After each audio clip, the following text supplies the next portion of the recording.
देख रहे हैं सिटी इंडिया न्यूज चैनल हक की आवाज। पैराडाइज फंक्शन पैलेस महबूब नगर। रुकन असम्बली महबूब नगर एनएम श्रीनिवास रेड्डी ने कहा कि साबिक वज़ीर आज़म मनमोहन सिंह वो अजीम आदमी थे जिन्होंने हिंदुस्तान को बुलंदी तक पहुंचाया।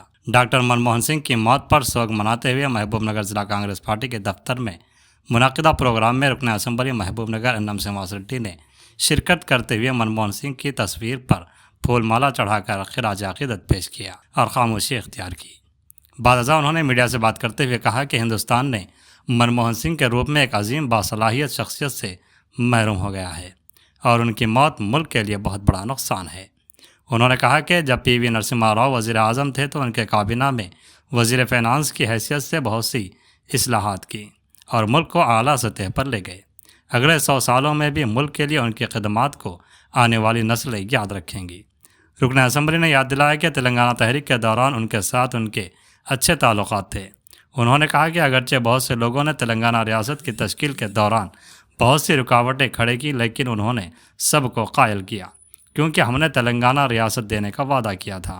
वादे के मुताबिक उन्होंने पार्लियामेंट में बिल पेश किया और ख्वाहिशात को पूरा किया।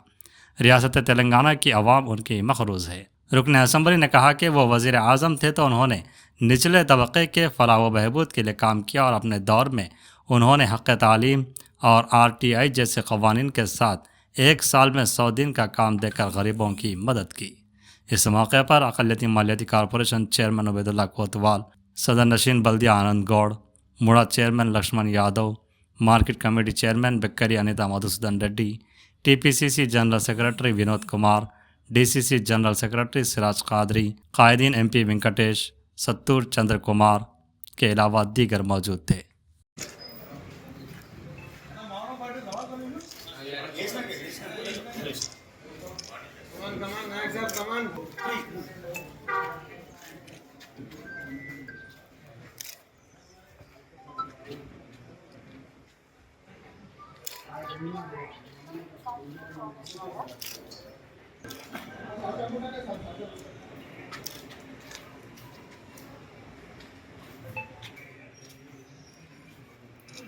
मनमोहन सिंह गारी आशयाలను मनमोहन सिंह गारी आशयाలను భారత మాజీ ప్రధాని मनमोहन सिंह గారి ఆశయాలను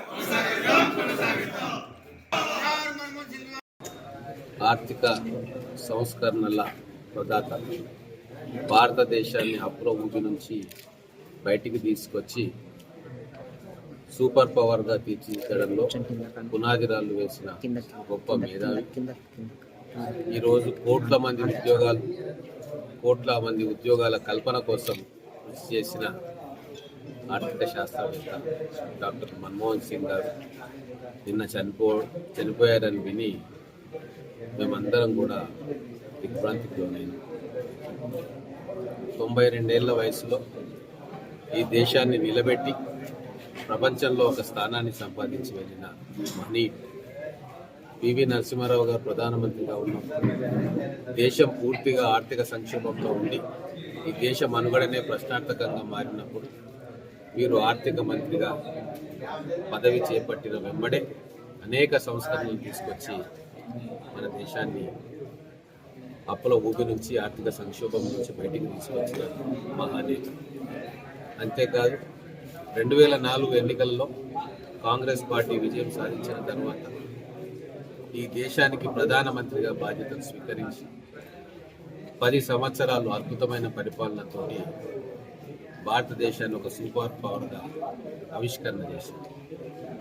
ఈరోజు దేశం ఆర్థిక రంగంలో, ఉపాధి రంగంలో ఇంత ముందుగా పోతూ ప్రపంచంలోనే 5వ స్థానంలో ఉన్నది అంటే దానికి కారణం పూర్తిగా ఆ రోజు మన్మోహన్ సింగ్ గారు తీసుకున్న నిర్ణయాలు, 10 సంవత్సరాలు వారు పరిపాలించిన తీరు.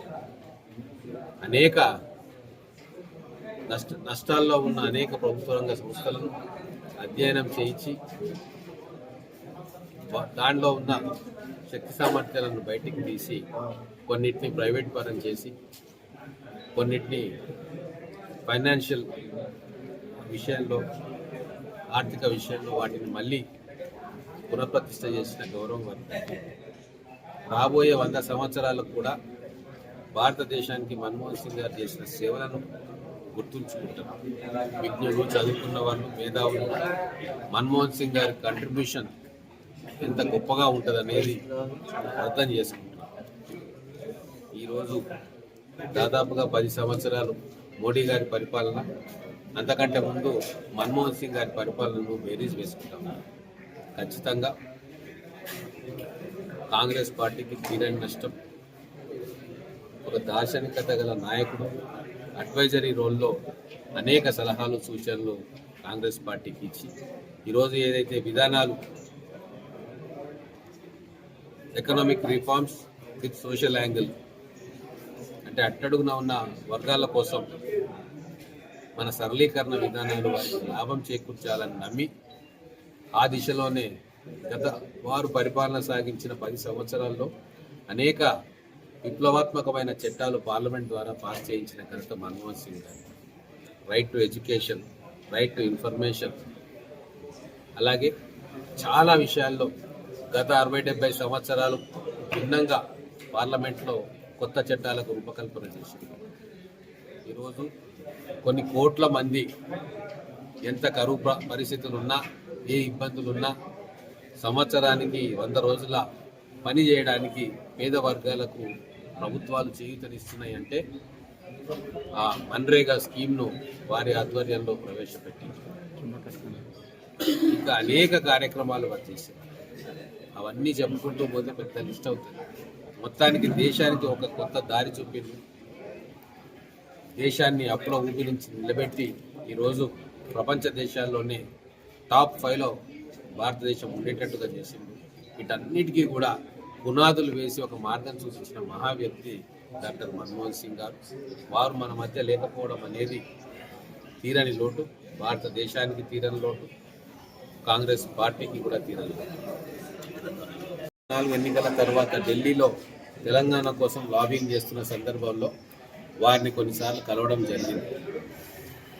వారు తెలంగాణకు మొదటి నుంచి కూడా అనుకూలమే. కాకపోతే ప్రజాస్వామ్య పద్ధతిలో మిగతా పార్టీలను ఒప్పించుకొని తెలంగాణ ఇవ్వాలా అన్న దానికి వారు కట్టుబడి ఉన్నారు. వారి సహాయ సహకారం లేకుండా, వారి ఆశీర్వాదం లేకుండా పార్లమెంట్లో తెలంగాణ బిల్లు పాస్ అయ్యేదే కాదు. ఎంతోమంది ఎన్ని అడ్డంకులు సృష్టించినా వాటన్నిటినీ కాదని తెలంగాణ ఇవ్వాలన్న నిర్ణయం చాలా గట్టిగా పార్టీ ముఖ్య నాయకులకు కూడా చెప్పి తెలంగాణ దేశానికి గుండెకాయ, ఖచ్చితంగా తెలంగాణ ప్రజల పోరాటం న్యాయ పోరాటం, అది మనం మాట ఇచ్చినాం కాబట్టి మనం ఇవ్వాల్సిందే అని చెప్పి సిడబ్ల్యూసి తీర్మానంలో కూడా వారు దానికి మద్దతు ఇచ్చి ఆ తీర్మానం పాస్ అయ్యేటట్టుగా విశేషమైన కృషి చేశారు. అందుకే తెలంగాణ వాదులందరూ కూడా డాక్టర్ మన్మోహన్ సింగ్ గారికి రుణపడి ఉంటారు. వారు ప్రధానమంత్రిగా ఉన్న కాలంలోనే తెలంగాణ బిల్లు లోక్సభలో, రాజ్యసభలో పాస్ అయింది. వారు తెర వెనుక ఉండి అందరినీ సమన్వయపరిచి తెలంగాణకు బద్ద వ్యతిరేకులుగా ఉన్న వ్యక్తులకు కూడా వారు మాట చెప్పి వారి నిర్ణయాలను మార్చుకునేటట్టుగా చేసిన గొప్ప మనిషి. అందుకే తెలంగాణ రాష్ట్రం ఉన్నంత వరకు మన్మోహన్ సింగ్ గారు తెలంగాణ రాష్ట్ర ఏర్పాటుకు చేసిన కృషిని ఖచ్చితంగా గుర్తుంచుకుంటాం.